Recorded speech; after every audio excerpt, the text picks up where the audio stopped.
நண்பர்களே, தனுசு ராசி என்பவர்கள்லாம் வாழ்க்கையில் கஷ்டத்தை மட்டுமே அனுபவித்த ஒரு ராசி. குடும்பம் தனுசு இது ரெண்டுக்கும் தராசில் வச்சோம்னா ரெண்டும் ஈக்குவலாக நிற்கும். ஸோ ஒரு குடும்பத்துக்காக முழுமையாக உழைப்பவர் இந்த தனுசு ராசி அப்படின்னு சொல்லலாம். ஆனால் கிடைப்பது என்னமோ ஏமாற்றம் தான். 2026 ஆண்டு தொடங்கினத்துலேருந்து சொல்லிட்டு இருக்கிறாங்க உங்களுக்கு நல்லது நடக்கும்னு. ஆனால் ஒன்று இன்னும் நடந்த மாதிரி தெரியல. இந்த வீடியோவில் சில நிமிடங்கள் ராசி பலன் அப்படின்னு நீங்கள் நினைக்காதீங்க. இது உங்களோட வாழ்க்கையை மாற்றக்கூடிய மிகப்பெரிய பலன் அப்படின்னு நினைங்க. கடந்த சில ஆண்டுகளாக நீங்கள் ஏன் கஷ்டப்பட்டீங்க, ஏன் உங்கள் வாழ்க்கையில் பல விஷயங்கள் தாமதமாயின, ஏன் நீங்கள் நம்பியவர்கள் உங்களை ஏமாற்றினாங்க, இனிமேல் என்ன நடக்க போகுது, எதுலெல்லாம் கவனமாக இருக்கணும் அப்படிங்கிறத விரிவாக பார்க்க போகிறோம். இந்த பலன்கள் பொதுவாக ராசி பலன் அல்லது தனுசு ராசி பலன் அப்படின்னு நீங்கள் எடுத்துக்காமல் தனுசு சந்திர ராசி கொண்டவங்களுக்கு ஜோதிட அடிப்படையிலான சில தகவல்களை நம்ம சொல்கிறதா நினச்சிக்கோங்க. உங்களுக்கு கிரக நிலைகள், தசாபுத்தி, லக்கணம் இது எல்லாமே ஜாதகத்தை பற்றி தான் செக் பண்ண முடியும். ஸோ இதை நம்பி நீங்கள் ஃபுல்லாக இது ராசி பலன் தானே 100% ஏன் மேட்ச் ஆகல அப்படின்னு கேட்காதீங்க. ஏன்னா இது ராசி பலன், நீங்கள் பார்க்குறது ஜாதக பலன். ஸோ தனுசு ராசிக்காரங்க யார் அப்படின்னா, தனுசு ராசியினுடைய அதிபதி குரு பகவான். குரு அப்படிங்கிறது ஞானம், தர்மம், கல்வி, ஆன்மீகம், உயர்ந்த சிந்தனை, நம்பிக்கை, வளர்ச்சி ஆகியவெல்லாம் காரகனாக இருப்பாங்க. இதனால் இந்த ராசியில் பிறந்தவங்க பொதுவாகவே நல்ல மனம் கொண்டவங்களாக இருப்பாங்க. குரு எப்படி நினைப்பார், நல்லது தான் நினைப்பார். அந்த மாதிரி யாரையும் எளிதில் வெறுக்க மாட்டாங்க. அவ்வளோ சீக்கிரம் யாரும் நீங்கள் அவாய்ட் பண்ண மாட்டீங்க. தங்களால் முடிந்த உதவி செய்வீங்க, இல்லையா அவங்களை டிஸ்டர்ப் பண்ணாமையாவது இருப்பீங்க. இவங்களோட மனசில் கபடம் குறைவாக இருக்கும். அதாவது கள்ளங்கபடம் இல்லாத ஆளுன்னு சொல்கிறாங்களா அந்த மாதிரி. ஆனால் அதே நேரத்தில் இதுவே பல சமயங்களில் இவங்களுக்கு பாதகமாகவும் மாறி இருக்குது. நீங்கள் பாவம் பார்த்து மாட்டிக்கிட்ட விஷயம் தான் அதிகம். எல்லாரையும் நம்பக்கூடிய குணம், இவரும் நல்லவர் தான் அப்படின்னு நினைக்கக்கூடிய இயல்பு காரணமாக சிலர் இவங்களை நம்பிக்கையை தவறாக பயன்படுத்திக்குவாங்க. இது இன்னும் நடந்துகிட்டு தான் இருக்குது. தனுசு ராசிகளினுடைய முக்கியமான குணாதிசயங்கள் அப்படின்னா, தனுசு ராசியில் பிறந்தவங்களுக்கு மிகப்பெரிய பலம் என்னன்றால் நேர்மை தான். நீங்கள் நேர்மையாக இருக்கிறதுனால எவனுக்கும் பயந்து போகணும்னு அவசியம் இல்லை. சின்ன ஒரு தவறு பண்ணவங்க தான் எதுக்கு எடுத்தாலும் பயந்துகிட்டே இருப்பாங்க. நீங்கள் பயந்துக்கவே தேவையில்லை. யாராவது தவறு செய்தால் நேருக்கு நேர் சொல்லிவிடுவாங்க. மனதில் ஒன்றை வச்சுக்கிட்டு வெளியில் ஒன்றாக நடிக்க மாட்டாங்க. அவங்க பேச்சு சிலருக்கு கடுமையாக தோன்றலாம். என்னடா இப்படி பேசுகிறீங்க அப்படிங்கிற மாதிரி ஒரு மாதிரி உங்கள்கிட்ட எதிரியாட்ட அப்படியே பழகலாம். ஆனால் அதில் தீய நோக்கம் இருக்காது அப்படிங்கிறது உங்களுக்கும் தெரியும், எதிரில் இருக்கிறவனுக்கு தெரியும். அந்த ஸ்பாட்டில் கோவப்படுவானே தவிர அவன் போய் யோசிப்பான், டே அவனை கரெக்டாக தான்டா சொன்னான் அப்படிங்கிற மாதிரி யோசிப்பான். அந்த மாதிரி பேசக்கூடிய நபர் தனுசு ராசி. மற்றவர்களுடைய வளர்ச்சியை பார்த்து பொறாமைப்படுவது இவர்களின் இயல்பு அல்ல. மாறா நீங்கள் இன்னும் உயர வேணும் அப்படின்னு வாழ்த்தக்கூடிய மனம் இவங்கள்ட்ட நிறையவே இருக்குது. ஆனால் இந்த நல்ல மனதுக்கே பல முறை விலை கொடுத்துருக்குறாங்க அப்படிங்கிறத ஒரு முக்கியமான விஷயம்.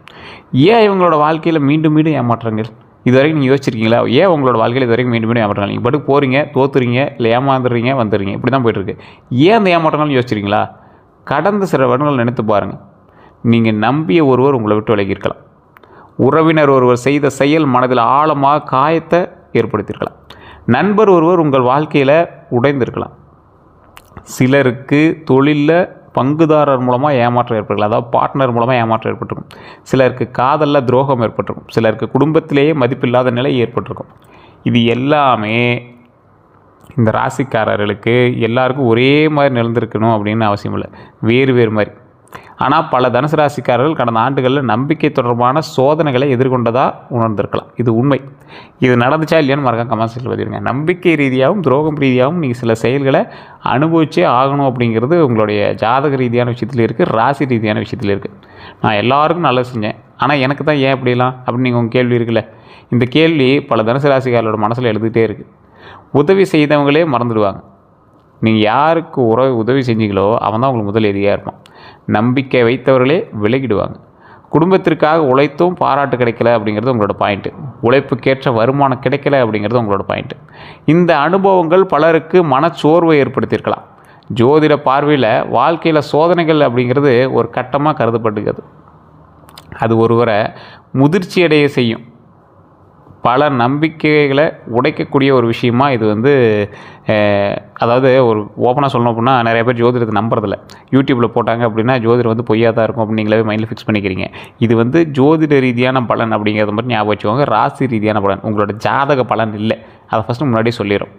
இந்த ராசிக்காரர்களே தனுசு ராசிகள் ஒரு வித்தியாசமான ராசிகள். ஏன் நல்லவர்கள் அதிகமாக கஷ்டப்படுறாங்க அப்படிங்கிற ஒரு விஷயம் இருக்கும். நீங்கள் நல்லவர் அப்படின்னு நீங்கள் ஃபிக்ஸ் பண்ணிக்கிறீங்க, ஓகே. இது பலரோட கேள்வி. தனுசு ராசிக்காரங்க மற்றவங்கள எளிதாக மன்னித்துருவாங்க. ஈஸியாக நீங்கள் மற்றவங்கள சரி போ அப்படின்னு பார்த்துட்டு விட்ருங்க. மீண்டும் ஒரு வாய்ப்பு கொடுப்பீங்க, மீண்டும் நம்புவாங்க. இதுதான் சிலரால் தவறாக பயன்படுத்தப்படுது. நீங்கள் செகண்ட் டைமும் ஒரு நம்பிக்கை மேலே உங்கள் மேலே நம்பிக்கை துரோகம் பண்ணால் அப்படின்னா அப்போ என்ன ஆகும்? எல்லாரையும் ஒரே அளவில் நம்பாமல் யாரை எந்த அளவில் வாழ்க்கையில் அனுமதிக்கணும் அப்படிங்கிறத அனுபவத்தின் மூலமாக கற்றுக்கொள்வதில் இவர்களுக்கு முக்கியமான பாடம் இருக்கும். இது நீங்கள் கண்டிப்பாக நீங்கள் வந்து ஒரு டைமாவது ரியலைஸ் பண்ணியிருப்பீங்க. உண்மையாக இல்லையா மறக்காம கமெண்ட் செக்ஷனில் சொல்லுங்கள். கடந்த சில ஆண்டுகளில் ஏற்பட்ட தடைகள் அப்படின்னு பார்த்தீங்கன்னா, வேலை கிடைக்காமல் இருந்திருக்கும், கிடைத்த வேலையில் நிலைத்தன்மை இல்லாமல் இருந்திருக்கும், தொழிலில் எதிர்பாராத லாபம் இல்லாமல் இருந்திருக்கும், கடன் சுமை அதிகரிச்சிருந்திருக்கும், வாங்க நினைத்த வீடு தள்ளி போயிருக்கும், வாகனம் வாங்கும் திட்டம் நிறைவேறாமல் இருந்திருக்கலாம். ஒரு சிலருக்கு நிறைவேறிருக்கு, அது ஜாதக ரீதியான உண்மைகள். திருமணம் தாமதமாயிடலாம், குழந்தை பாக்கியம் காத்திருக்க வச்சுருக்கோம், அதுக்கு அப்புறமேட்டு ஓகே இருக்கும். இந்த தாமதங்கள் ஒரே காரணத்தால் மட்டுமே நடக்கிறது அப்படின்னு கூற முடியாதுங்க. ஜோதிடத்தில் கிரக நிலைகள் ஒரு காரணமாக கருதப்பட்டாலும், வாழ்க்கையில் பொருளாதாரமும் குடும்ப சூழலும் உடல் நலமும் கல்வியும் வேலைவாய்ப்பு போன்ற காரணங்கள் முக்கிய பங்கு வகிக்குது. அதை மட்டும் ஞாபகம் வச்சுக்கோங்க. தனுசு ராசிக்காரருடைய மிகப்பெரிய பலம் அப்படின்னா, இவங்க எத்தனை முறை விழுந்தாலும் மீண்டும் எழுந்து நிற்பாங்க. மற்றவங்க முன்னாடி வளர்ந்து காட்டுறதுல தனுசு ராசி ஒரு வித்தியாசமான ஒரு ஆள். ஒரு முறை தோல்வி அடைந்தீங்க அப்படின்னா அதுலேருந்து பாடம் கற்றுக்கொள்வாங்க. ஒரு கதவு முடினா இன்னொரு கதவை தேடுவாங்கன்னு சொல்லுவாங்கள்ல, அந்த மாதிரி இவங்க இதுதான் இவங்களோட உண்மையான வலிமை அப்படின்னு இவங்க வாழ்ந்துகிட்டே இருக்கக்கூடிய ஒரு உன்னதமான மனிதன். அதனால தான் பலர் ஆரம்பத்தில் வாழ்க்கையில் கஷ்டப்பட்டாலும் பின்னர் நல்ல நிலையில் வந்து அடைகிறாங்க அப்படின்னு ஜோதி ரீதியான பொதுவான கருத்துமே இருக்குதுங்க.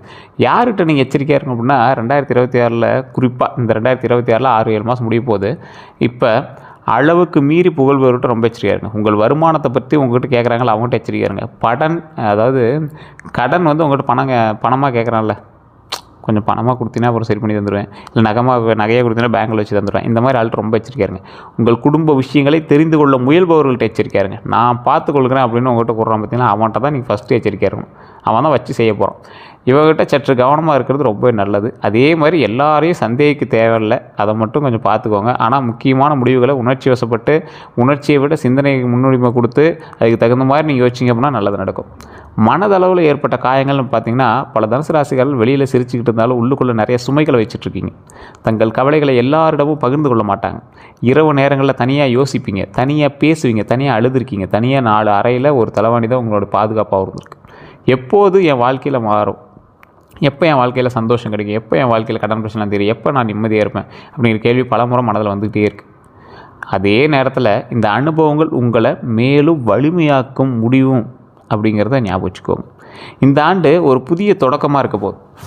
உங்களுக்கு பல ஜோதிடர்கள் வந்து சொல்லியிருப்பாங்க, நின்று போன விஷயங்கள் நடக்க போகுது, ஒரே நாளில் மறைந்து விடும் அப்படின்லாம் அர்த்தம் இல்லை. ஒரு பிரச்சனைகள் இருக்குது அப்படின்னா அந்த பிரச்சனைக்கான வாய்ப்புகள், அது சரி செய்வதற்கான வாய்ப்புகள் அமைய போகுது. அதற்கான நீங்கள் செய்ய வேண்டியது என்ன அப்படின்னா, அவசர முடிவுகளை தவிர்த்துக்கோங்க. பழைய தவறுகளை மீண்டும் செய்யாதீங்க. நிதி திட்டமிடலை முக்கியமாக கொஞ்சம் மைண்டில் வச்சு அதை கால்குலேட் பண்ணுங்கள். உடல் நலத்தில் அலட்சியம் செய்யாதீங்க. குடும்பத்தினருடன் திறந்த மனதுடன் பேசுங்க. ரொம்ப அப்படியே கொஞ்சம் கொஞ்சம் ஓப்பனாக பேசுங்க. சின்ன சின்ன பிரச்சனைகள் தான் நிறுத்தி பேசி அதை சரி பண்ணிக்கோங்க. முயற்சிகள் இருந்தும் பலன் இல்லாமல் போனது வந்து சின்ன சின்ன மாற்றத்தினுடைய தொடக்கம் அப்படின்னு கூட நினச்சிக்கோங்க. அது ஏதோ ஒரு மாற்றம் உங்களுக்காக கொடுக்க போகுது அப்படின்னு செஞ்சுக்கோங்க. செய்த உழைப்புக்கு அங்கீகாரம் கிடைக்காது, அது இந்த காலகட்டம் உங்களுக்கு அந்த மாதிரி இருக்குது, கொஞ்சம் வெயிட் பண்ணி தான் பண்ணணும். இன்னும் கொஞ்சம் காத்திருந்தீங்க அப்படின்னா நிலை தொடர்ந்து வரும், நல்ல நிலை உண்டாகும் அப்படிங்கிறது ஞாபகம் வச்சுக்கோங்க. இப்போ குரு பயிற்சியெலாம் உண்டாச்சு, குரு பயிற்சி மூலமாக நன்மை நடக்கும் அப்படின்லாம் சொன்னாங்க. ஓரளவுக்கு பர்சன்டேஜ்லாம் சொன்னாங்க சார். ஆனால் அதில் பெரிய வாய்ப்பு கிடைக்கல அப்படிங்கிறவங்களுக்கு புதிய வாய்ப்புகள் கிடைக்குங்க இந்த காலகட்டம். குரு பயிற்சி உங்களுக்கு சாதகமாக தான் இருக்குது. இருந்தாலும் அப்படியே 100% கிடையாது, ஓரளவுக்கு தான். அப்போ உங்களோட ஜாதகத்தை செக் பண்ணி தான் பண்ணியாகணும். கல்வி மற்றும் திறன் மேம்பாட்டில் முன்னேற்றம் ஏற்பட போகுது. வேலை மாற்றம் குறித்த நல்ல செய்திகள் வரலாம். குடும்பத்தில் சில பிரச்சனைகள் வந்து தனியலாம், தீரும், அப்படி கொஞ்சம் கொஞ்சமாக அப்படியே தீர ஆரம்பிக்கும். நீண்ட நாட்களாக நின்று இருந்த திட்டங்கள் நகர வாய்ப்பு இருக்குங்க. ஸோ திட்டமிடல் முயற்சி இருந்துச்சுன்னா சரியான முடிவுகள் வந்து எடுத்தீங்க அப்படின்னா கண்டிப்பாக வந்து வெற்றி உண்டு அப்படிங்கிறது தான் முக்கியம். இன்னொன்று, எனக்கு மட்டும் ஏன் எல்லாம் தாமதமாகுது அப்படின்னு ஒரு யோசனை இருக்குல்ல உங்களுக்கு. என்னென்ன தாமதம், திருமண தாமதம், வீடு வாங்குறதுல தாமதம், கார் வாங்குறதுல தாமதம், பதவி உயர்வுகள் தாமதம், வெளிநாட்டு செல்றதுக்கு வாய்ப்பில் தாமதம், உடல் ரீதியான விஷயங்களில் சரியாகிறதுனா தாமதமாகிட்டு உங்களுக்கு. சில காலங்களில் கிரக நிலைகள், வாழ்க்கை சூழல், பொருளாதார காரணிகள்லாம் வந்து இணைந்து தான் இதை வந்து செயல்படுது, தவிர ஃபுல் அண்ட் ஃபுல் ஜாதகத்தை சொல்ல முடியாது. உங்களுக்கு இந்த டைம் பரவாயில்லையா இருக்குது. இந்த மாதிரி தாமதங்கள் ஏற்பட்டிருக்குன்னா குலதெய்வ கோயில் வழிபாடு ரொம்ப முக்கியம். அதை ட்ரை பண்ணுங்கள். குலதெய்வ கோயில் போய்ட்டு தான் சார் இருக்கும் அப்படிங்கிறீங்க, உங்களோட ஜாதகத்தை செக் பண்ணுங்கள். கீழே ஒரு நம்பர் கொடுத்துருக்கேன், A to Z கம்ப்ளீட்டாக சொல்லிடுவாங்க. ஆனால் ஒரு பிரபல ஜோதிடருடைய நம்பர், அப்பாயின்மெண்ட் பேஸில் தான் பார்க்க முடியாது. அதுக்கு தகுந்த மாதிரி தான் ஃபீஸஸ் இருக்கும். வேணும் அப்படிங்கிறவங்க இன்றைக்கி ப்ரொமோஷன் எடுத்துட்டாலும் சரி, எப்படி எடுத்துட்டாலும் சரி, வேணும் அப்படின்னா நீங்கள் பயன்படுத்தலாம். மனதில் இருந்த குழப்பங்கள் கொஞ்சம் குறையலாம். சிலருக்கு எதிர்பாராத தொலைபேசி அழைப்பு அல்லது பழைய தொடர்பு மீண்டு வரும். ஃபோன் மூலமாக உங்களுக்கு அது டார்ச்சர்னு நினச்சாலும் சரி, பழைய தொடர்புன்னு நினச்சாலும் சரி, ஒரு படபடப்பை ஏற்படுத்தும் பார்த்தீங்களா, லைட்டாக அப்படி உள்ளுக்குள்ள ஒரு அந்த மாதிரி ஒரு விஷயம். வேலை தொடர்பான ஒரு தகவல் கிடைக்கலாம். அடுத்த 4 நாட்களில் செலவுகள் அதிகரிக்க வாய்ப்பு இருக்குங்க. தேவையற்ற வாக்குவாதங்களை தவிர்ப்பது நல்லது. குடும்பத்தில் கருத்து வேறுபாடுகள் ஏற்பட்டால் அமைதியாக பேசுவது ரொம்ப உதவும். இந்த கடைசி 4 நாள் இருக்குல்ல, அதில் வந்து நீங்கள் என்ன பண்ண அப்படின்னா ஒரு நல்ல வாய்ப்பு உருவாகுது. சிலருக்கு நேர்முக தேர்வு, ஒப்பந்தம், புதிய வேலை, சிறிய வருமான உயர்வு போன்ற நல்ல செய்திகள் கிடைக்கலாம். இவை அனைவருக்கும் ஒரே மாதிரி நடக்கும் அப்படின்னு கூற முடியாது. பொது பலன்களாகவே எடுத்துக்கொள்ளணும் அப்படிங்கிறத ஒரு முக்கியமான விஷயம். திருமண வாழ்க்கையை பொறுத்த வரைக்கும் திருமணம் ஆகாதவர்களுக்கு 2026 புதிய வரன் அல்லது மணமக்கள் தொடர்பான பேச்சுகள் தொடங்கும். வாய்ப்புகள் சிலருக்கு உருவாகும். முன்பு தடைப்பட்ட பேச்சுகள் மீண்டும் வரக்கூடும். ஏற்கனவே உங்களுக்கு ரெடியானது தடைப்பட்டு மறுபடியும் இப்போ வந்து அந்த பேச்சுவார்த்தை உங்களோட காதுக்கு வந்து போகும். ஆனால் அவசர முடிவுகளை தவிர்க்கணும். அதை மட்டும் மைண்டில் ஞாபகம் வச்சுக்கோங்க. குடும்ப பின்னணி, குணநலன், பொருளாதார நிலை போன்றவற்றெல்லாம் நல்லா ஆராய்ந்து முடிவெடுக்கிறது ரொம்ப நல்லது. திருமணமானவங்களுக்கு கடந்த காலத்தில் ஏற்பட்ட மனக்கசப்புகள் இருந்தால் அவற்றை பேசி தீர்க்க முயற்சி செய்யுங்க. புரிதல் அதிகரித்தால் உறவு வலுப்படும். இந்த புரிதல் இல்லாதனால தான் உங்களோட லைஃப்பில் கொஞ்சம் சின்ன சின்ன சண்டை சச்சரவுகள் கல்யாண விஷயத்தில் இருக்குது. அதே போல் குழந்தை பாக்கியத்தை பொறுத்த வரைக்கும் குழந்தைக்காக காத்திருக்கக்கூடிய தம்பதிகள் 2026 நம்பிக்கையூட்டக்கூடிய ஆண்டாக இருந்திருக்கும் அப்படின்னு ஜோதிட ரீதியாகவே ஸ்டார்டிங்லேருந்தே சொல்லிட்டு வராங்க. இந்த வருடம் உங்களுக்கு பரவாயில்லையாக இருக்கும். ஆனால் மருத்துவ ஆலோசனையை தொடர்ந்து பின்பற்றுவது ரொம்பவும் முக்கியம். ஜோதிடத்தை மருத்துவ சிகிச்சைக்கு மாறாக கருதக்கூடாது அப்படிங்கிறது ஞாபகம் வச்சுக்கோங்க. வேலையை பொறுத்த வரைக்கும் வேலை தேடுறவங்களுக்கு புதிய நிறுவனங்களில் விண்ணப்பிக்க நல்ல காலமாக இருக்க போகுது. பழைய தோல்விகளை நினைத்து முயற்சியை நிறுத்த வேண்டாம். சிலருக்கு எதிர்பாராத துறைகளில் நல்ல வாய்ப்புகள் கிடைக்கும். ஏற்கனவே வேலை செஞ்சவங்களுக்கு புதிய பொறுப்புகள் வரலாம். அதிக வேலை பளு இருக்கலாம். ஆனால் அதுவே எதிர்கால பதவி உயர்வுக்கு வழிவகுக்கக்கூடும் அப்படிங்கிறத ஞாபகம் வச்சுக்கோங்க. தொழிலை பொறுத்த வரைக்கும் சொந்த தொழில் செய்கிறவங்களுக்கு முன்பு நஷ்டம் ஏற்பட்டிருந்தாலும் இந்த வருடம் வாடிக்கையாளர்கள் அதிகரிக்கும். வாய்ப்புகள் சிலருக்கு இருக்கலாம். புதிய முதலீடு செய்வதற்கு முன்னாடி கொஞ்சம் யோசித்து கொஞ்சம் கணக்கிட்டு அதிகமாக பண்ணலாமா கம்மியாக பண்ணலாமா. அதிகமாக பண்ணால் டைம் மாட்டிக்கிங்க. பொறுமையாக கம்மியாக பண்ணுறது பெட்டர். பங்குதாரர்களை தேர்வு செய்வதில் கவனம் செலுத்துங்க. அதாவது உங்களோட இன்வெஸ்டரோ அல்லது பார்ட்னரோ ரொம்ப எச்சரிக்கையாக எடுங்க. ஸ்டார்டிங்கில் நல்லாயிருக்கும், ஆனால் போக போக கொஞ்சம் கசக்கிறதுக்கான வாய்ப்புகள் உண்டு. பண வரவை பொறுத்த வரைக்கும் பண வரவு மெதுவாக உயரக்கூடிய ஒரு காலகட்டம். ஆனால் அதே நேரத்தில் செலவுகளும் இருக்கலாம். வருமானம் வந்த உடனே முழுவதையும் செலவு, அதாவது வருமானம் வந்த உடனே முழுவதையும் செலவழிப்பதை விட சேமிப்பு, அவசர நிதி, கடன் குறைக்கிறது, இந்த மாதிரி விஷயங்களை முன்னுரிமை கொடுத்தீங்கன்னா ரொம்ப நல்லாயிருக்கும். அதே போல் அந்த கடனை பொறுத்த வரைக்கும் கடன் சுமையால் மன அழுத்தத்தில் இருக்கிறதுக்கு பலருக்கு வாய்ப்பு இருக்குங்க. 2026 சிலருக்கு கடன் மறுசீரமைப்பு வாய்ப்பு உண்டு. அதாவது ஒன்றே அதை நகையை வச்சு சரி பண்ணுவீங்க, இல்லை லோனை சரி பண்ணுவீங்க, ஏதோ ஒன்று மாற்றுவீங்க. வருமானம் அதிகரிப்பதால் தவணைகளை செலுத்தக்கூடிய வசதி போன்றவை உங்களுக்கு உருவாகலாம். ஸோ புதிய தேவையற்ற கடன்களை தவிர்ப்பது நல்லது. குடும்பம் பொறுத்த வரைக்கும் குடும்பத்தில் நீண்ட நாட்களாக இருந்து சில மன வருத்தங்கள் குறையுங்க. சிலர் மீண்டும் ஒன்று சேர்த்துக்கான சூழல் உருவாகும். ஆனால் பழைய விஷயங்களை மீண்டும் மீண்டும் பேசுவதை உறவுகளை பாதிக்கும் அப்படிங்கிறத ஞாபகம் வச்சுட்டு அதுக்கு தகுந்த மாதிரி இது பண்ணுங்கள். எல்லா நண்பர்களும் ஒரே மாதிரி இருக்க மாட்டாங்க. உங்கள் வளர்ச்சியை உண்மையாக விரும்புபவர்களையும் உங்கள் வெற்றியை பார்த்து அமைதியாக பொறாமைப்படுபவர்களையும் வேறுபடுத்தி அதை கற்றுக்காங்க. இந்த ஆண்டில் முக்கியமாக நீங்கள் பாடமாக இதை தான் நீங்கள் கற்றுவீங்க. முக்கிய அறிவிப்பு என்ன அப்படின்னா, உங்களுக்கு வருமான வாய்ப்பு உண்டு. தன்னம்பிக்கை இழக்காதீங்க. புதிய திறன்களை கற்றுக்காங்க. பண விஷயங்களில் எழுதி பதிவு செய்ய பழக்கத்தை வச்சுக்காங்க. இல்லை எழுதிக்காங்க, ஒரு நோட்டில் மொபைலில் கூட நோட் பண்ணிக்காங்க. உடல் நலத்தை கவனிங்க. அப்பப்போ செக் பண்ணிக்கோங்க. யாருடைய வார்த்தையும் உடனே நம்பாதீங்க, தயவு செய்து சொல்கிறோம். ஸோ அதே போல் இந்த வீடு, சொத்து எல்லாமே நீங்கள் வாங்குறீங்க, அது எல்லாமே ஓகே தான். மற்ற எல்லா விஷயங்களுமே உங்களுக்கு பர்ஃபெக்டாக இருக்குது. இருந்தாலும் இந்த சொத்து, வீடு, நிலம், முதலீடு இது எல்லாமே பரவாயில்லையாக தான் இருந்தாலும் முன்பணம் தயாராக இருந்தும் ஒப்பந்தம் தடைப்பட்டிருக்கலாம் இந்த காலகட்டம். அதாவது உங்களுக்கு பணம் இருந்தும் வாங்க முடியாமல் இருக்கலாம். கடன் ஒப்புதல் தாமதமாக இருக்கலாம். லோனுக்கான அக்ரிமெண்ட் உங்களுக்கு இதாக கரெக்டாக கிடைக்காமல் போயிருக்கலாம். பிடித்த வீடு கைவிட்டு போயிருக்கலாம். நிலம் வாங்கக்கூடிய திட்டம் ஒத்தி வைக்கப்பட்டிருக்கலாம். ஸோ இந்த மாதிரி விஷயங்கள் எல்லாமே நடந்திருக்கும். வண்டி வாகன யோகத்தை பொறுத்த வரைக்கும் புதிய வாகனம் வாங்கக்கூடிய வாய்ப்பு உண்டு. பழைய வாகனத்தை மாற்றக்கூடிய எண்ணம் உருவாகும். தொழிலுக்காக வாகனம் வாங்கக்கூடிய திட்டம் உருவாகும். இது எல்லாமே பரவாயில்லையாக தான் இருக்குது. வெளிநாட்டு வாய்ப்பு உண்டு. உயர்கல்வி உண்டு. தொழிலில் விரிவாக்கம் உண்டு. குடும்ப காரணங்களால் வெளிநாட்டு வாய்ப்புகள் உருவாகலாம். அது சின்ன சின்ன விஷயங்களால் நீங்கள் நிராகரிக்கிறதுக்கு கூட வாய்ப்புகள் உண்டு. சிலருக்கு பலன் தரக்கூடும், சிலருக்கு கொஞ்சம் தள்ளி போகும். அவ்வளோதான். அது ஜாதகத்தை பார்த்து தான் சொல்ல முடியும். யார் உங்களோட தடைகளுக்கு காரணம் அப்படின்னா, என் வாழ்க்கையில் ஏன் இவ்வளோ தடைகள், யாராவது என்ன தடுக்கிறாங்களா அப்படின்னு யோசிச்சிங்கன்னா, திட்டமிடாத முடிவுகள் தான் உங்களுக்கு காரணம்.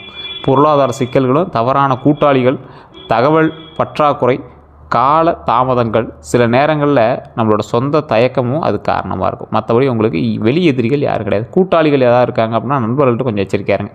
அதே போல் தாமதங்கள் ஏன் அப்படின்னு கேட்டிங்கன்னா, தனுசு ராசிகள் அடிக்கடி அனுபவிக்கக்கூடிய ஒன்று தாமதம். ஆனால் பலரோட வாழ்க்கையில் ஒரு வித்தியாசமான அம்சம் இருக்குது. ஆரம்பத்தில் தாமதம் வந்தாலும் பின்னர் வெற்றி, அதாவது பின்னர் நிலையான வெற்றி இருக்கும். அவசரமாக கிடைத்த பல விஷயங்கள் நீடிக்காமல் போகலாம். ஆனால் காத்திருந்து கிடைத்த வாய்ப்புகள் நீண்ட கால பலனை தரும் அப்படிங்கிறத ஞாபகம் வச்சுவாங்க. இந்த மனப்பான்மையோடு செயல்பட்டீங்க அப்படின்னா வெற்றி நிச்சயம்.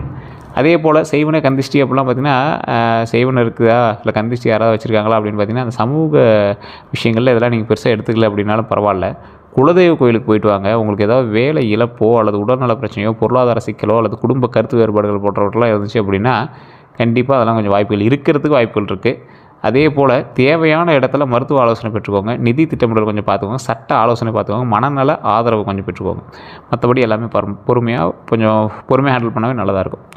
அதே போல் பொறாமை உள்ளவங்ககிட்ட எப்படி அடையாளம் காண முடியும் அப்படின்னா உங்கள் வெற்றியை பாராட்டுவது போல் நடந்துக்குவாங்க. ரொம்ப பாராட்டுற மாதிரி நடந்துக்குவாங்க. நீங்கள் முன்னேறும்போது அமைதியாக விளக்குவாங்க. உங்கள் திட்டங்களை அதிகமாக கேட்டு தெரிந்து கொள்ள முயற்சிப்பாங்க. தோல்வி அடைந்தால் மட்டும் ஆறுதல் சொல்ல வருவாங்க. ஸோ இந்த மாதிரி பண்ணுறவங்கக்கிட்ட கொஞ்சம் எச்சரிக்கையாகவே இருங்க. அதே போல் முக்கிய முடிவுகள், முதலீடுகள், தொழில் ரகசியங்கள் போன்றவற்றெல்லாம் யாரிடமும் தெளிவாக அப்படியே தேவையின்றி அதாவது சொல்கிறதோ இல்லை என்கிட்ட சேர்ந்து பகிர்ந்துக்கிறதோ இதெல்லாம் வந்து அவாய்ட் பண்ணிக்கோங்க. என்ன பரிகாரம் அப்படின்னா வியாழக்கிழமையில் குரு பகவானை நினைத்து பிரார்த்தனை பண்ணுங்க. பெற்றோர் மற்றும் ஆசிரியர்களுக்கு மரியாதை கொடுங்க. கல்விக்காக உதவி செய்யுங்க. ஏழை மாணவர்களுக்கு புத்தகங்கள் வாங்கி கொடுங்க. அன்னதானம் செய்ய முயற்சி பண்ணுங்கள். தினமும் சில நிமிடங்கள் அமைதியாக தியானம் பண்ணுங்கள். ரொம்ப நல்லது. அதே போல் இந்த ஆண்டு உங்களுக்கு அற்புதமான ஆண்டாக தான் இருந்திருக்கு. இன்றைக்கி செய்ய வேண்டியவை அப்படின்னா அது இன்றைக்கே செய்யுங்க. நாளைக்கு தள்ளி போடாதீங்க. வருமானம் வந்தோடும் சேமிப்பு ஃபஸ்ட்டு முதல்ல எடுத்து வைங்க. புதிய திட்டங்களையும் திறன்களையும் கற்றுக்கொள்கிறதுக்கான நேரத்தை ஒதுக்குங்க. உடல்நல பரிசோதனைகளை தவறாமல் செய்யுங்க. குடும்பத்தினுடன் திறந்த மனதோடு பேசுங்க. முக்கிய முடிவுகளை உணர்ச்சி வசப்பட்டு எடுக்காதீங்க. தகவல்கள் அடிப்படையை கொண்டு முடிவு எடுக்காதீங்க. கொஞ்சம் பொறுமையாக நிதானமாக செயல்பட்டீங்க அப்படின்னா வெற்றி நிச்சயம் அப்படிங்கிறது ஞாபகம் வச்சுக்கோங்க. அதே போல் இந்த வாழ்க்கை உங்களுக்கு அற்புதமாக கடவுளால் கொடுக்கப்பட்ட வாழ்க்கை. தொழிலில் யாரையும் நம்பி தேவையில்லாத அதிக முதலீடுகள் போட்டு மாட்டிக்காதீங்க. கொஞ்சம் பொறுமையாகவும் நிதானமாகவும் செயல்பட்டீங்க அப்படின்னா வெற்றி நிச்சயம் அப்படிங்கிறது ஞாபகம் வச்சுக்கோங்க. இந்த ராசிக்காரர்களை பொறுத்த வரைக்கும் தொழிலில் வெற்றி, கல்வியில் வெற்றி, எல்லாமே வெற்றி தான். ஆனால் இந்த காலகட்டம் உங்களுக்கு தாமதிக்குது அப்படின்னா உங்களோட ஜாதக ரீதியான தசாபுத்தி பலனை செக் பண்ணணும். அதை செக் பண்ணோம் அப்படின்னா ஆட்டோமேட்டிக்காக உங்களோட A to Z எல்லாமே சொல்லிடுவாங்க. இதெல்லாம் தெரிஞ்சுக்கிறோம்னா கீழே கமெண்ட் செக்ஷனில் பதிவிடுங்க. நீங்கள் வந்து வணங்க வேண்டிய தெய்வம் உங்களுடைய குலதெய்வம் தான். அதோடு நீங்கள் வணங்க வேண்டிய தெய்வம் துர்க்கையம்மன். ஓம் துர்க்கையம்மனை போற்றி, ஓம் துர்க்கையம்மனை போற்றி, ஓம் துர்க்கையம்மனை போற்றி அப்படின்னு மறக்காம 3 டைம் கமெண்ட் செக்ஷனில் பதிவிடுங்க. இதுவரை நம்ம சேனலை சப்ஸ்கிரைப் பண்ணாமல் தான் சப்ஸ்கிரைப் பண்ணிக்கோங்க. பார்த்துட்டு பெல் பண்ண மறக்காம ப்ரெஸ் பண்ணிக்கோங்க. அதே போல் ஃபேஸ்புக் பார்த்தீங்கன்னா ஃபாலோ பண்ணிக்கோங்க. எல்லாருக்கும் நன்றி நண்பர்களே.